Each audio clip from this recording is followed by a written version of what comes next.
За өнөөдөр Лос Анжелес сторонтой их боломжтой гараа гэж зарлаад байсан. Одоо яг тэр нь болж энэ да ер нь бол их ширүүн бороотой байна. Ингээд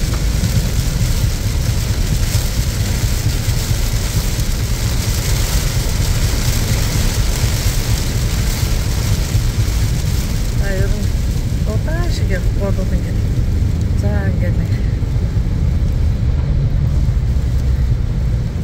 20 гар асгаж байгаа юм шиг л орж энэ да. Тэгээд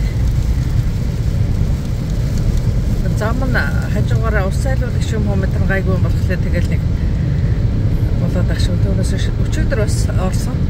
Тэгээ өнөөдөр өглөөнөөс хойш ингээл ороод байна. Гэхдээ өчигдрөөс илүү их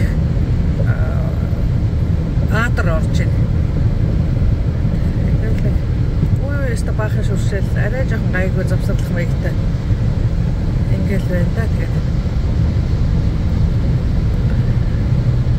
хүмүүс хаширлаад Америк ч бас юмд болгоомжтой. Тэгээд яг ийм үеэр нь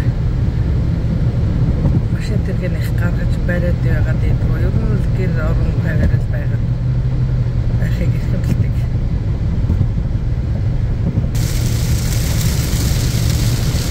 Ороо ер нь нэг ороод байдгүй гэсэн болохоор надад бол ингээд бас ширүүн бороо ороод орчдаг газрын хүн учраас сайхан л байна.